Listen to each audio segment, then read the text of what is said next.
guys, it's Serena. I'm back. Okay, I need to figure out where to look at this camera. I got a new camera, FYI. So hopefully now I won't cut off half my face because I can see myself while I'm filming, and this is gonna be so helpful. Anyway, hi. Thanks for watching. I am coming back today with a 3-month update. It's like 3 months and a week. It's been a little while since I filmed a sit-down chat video. The last one was kind of long, but I thought that given the changes that have happened over the 2 months since I last filmed, it was worth sitting down and shooting an update. So when I last spoke to you guys, I was a little over a week into the mushy food stage.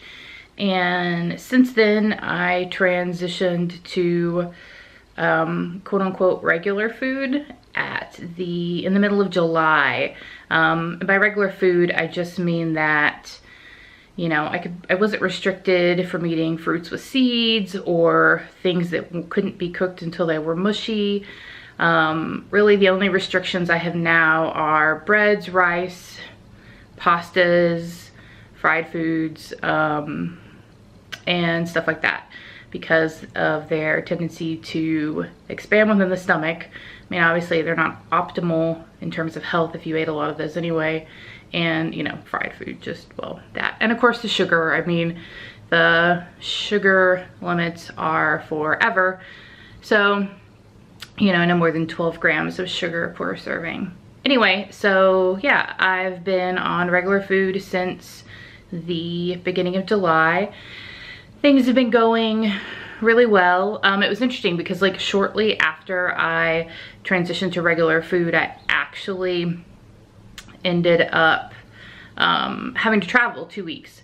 1 week to Texas to visit my grandfather, and the second week in Washington State for work. And actually, if you watched the last video, it was my food travel diary, so you could see a little bit of the types of things I tried to eat on the road. Anyway, it made it actually really challenging.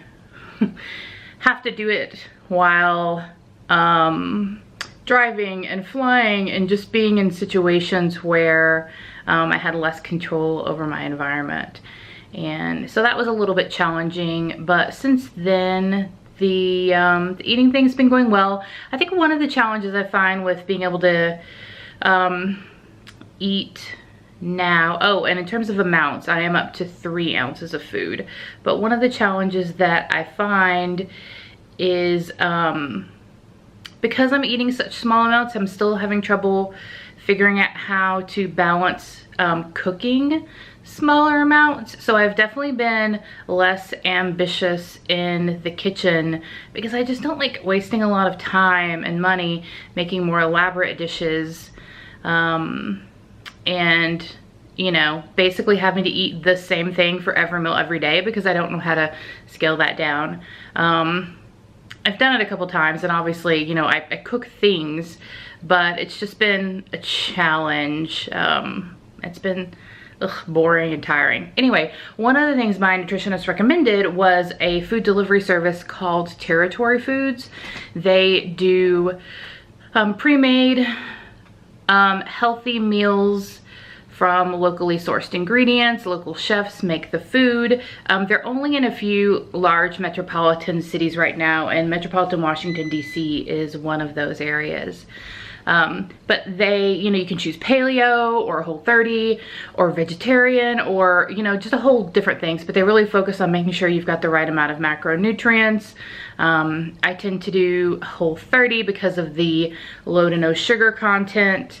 And it's been really good so far. I find that it's actually cheaper than grocery shopping because even though I get the smallest meals they offer, I can still make them last over the course of 2 to 3 meals, but I get 6 different things. So I technically get 3 lunches and 3 dinners, which works out to be at least 6 to 7 lunches and dinners for me because of the way I split it up and because just depending on how much they weigh.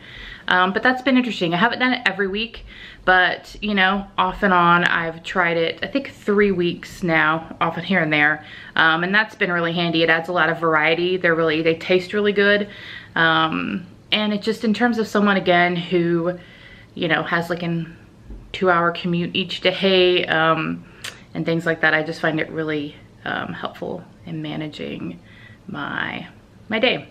So I am going to shoot a full body shot here in a little bit to give you an update on how I'm looking. In terms of actual weight loss, I have lost, as of this morning, 117.1 pounds. So I'm really pleased. I'm a little over 10 pounds away from my second goal that I set for myself, which is to get below 400. I haven't been there in probably 3 or 4 years. As for how I feel really good. I need to stop saying by the way. I was editing these videos and it was super annoying. I have a lot more mobility. I don't get out of breath. I have a lot, well, as easily. Obviously, we all kind of get out of breath. I can walk further distances. I have a lot more energy.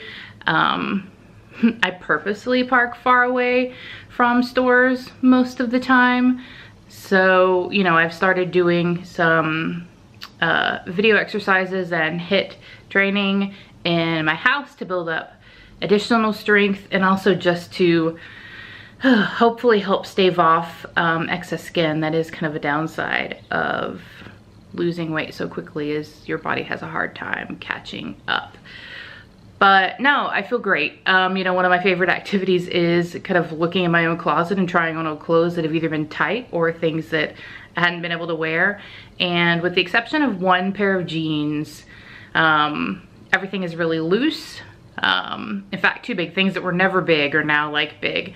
And so, you know, I'm enjoying shopping and adding just a few things to my wardrobe to kind of help me during this transition period. I'm not spending a lot of money because I know that I'm gonna keep losing weight. But, you know, I've got some skirts, including even the one today, that the only thing really keeping them on are my hips. My hips are definitely shrinking slower than the rest of me. They're still shrinking. I am measuring inches on all various parts of my body, and I can give an update on that in a future video. But yeah, I mean, again, feeling good, lots of energy, and loving the fact that I can see and feel my clothes getting looser, and I'm being able to wear things that I haven't been able to wear in a while, or I have the confidence to wear things that I haven't been able to wear in a while. You know, it's a little weird being able to see myself, I'll say. But, you know, one of the things that I think it's a small thing, and it's the small things that really matter.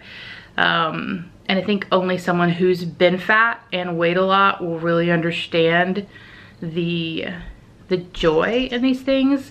But it's sitting in a conference room chair that's always been super tight and really painful, and it not suddenly being super tight and painful.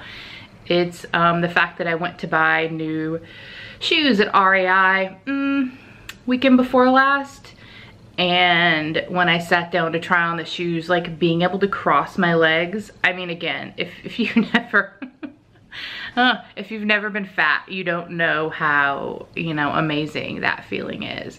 To have the flexibility and the mobility and to be able to live your fucking life. Like that, oh my God, is the main reason why I did it. I mean, I'm not gonna lie to you, I didn't do for aesthetics or societal pressure. That was a small part, but I've been fat my entire life, and being, you know, like flipped a big middle finger to the system and everybody around me who has a problem with it, again, for my entire life. But still, you know, the aesthetic pieces are nice, like feeling better in my clothes, being able to buy new clothes. But it's really is those small victories, like chairs being more comfortable and being able to cross my legs, that have been really amazing. And I'm not gonna cry and get all sappy because that's stupid. Anyway, why don't we get to it? So I moved the mirror in my room so that the lighting would be better and the background view would be better. But man, I don't know how fashion vloggers do it. It's super hard. So again, as you can see, upper body. This is a shirt that I wore 3 to 4 years ago, and I've only just recently turned it back on. Should probably zoom in on my feet since I was a lot more swollen when you guys last saw me. The hips are still there. I'm definitely, you know, I'm a pear-shaped girl. Probably lost like 4 or 5 inches in the hips, but they're definitely gonna be around a while.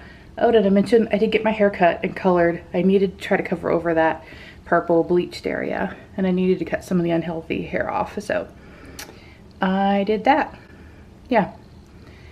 So let's see. This is the view from the side. I got a butt on me. I'm okay with the butt. It could stand to lose a couple places. My stomach has gone down a good amount for me. Again, loose skin. I've got loose skin under my chin, and that is super annoying, but I'm just taking this day by day. Hopefully my body will catch up, and I'll face, if it doesn't, I'll face that whenever the time comes.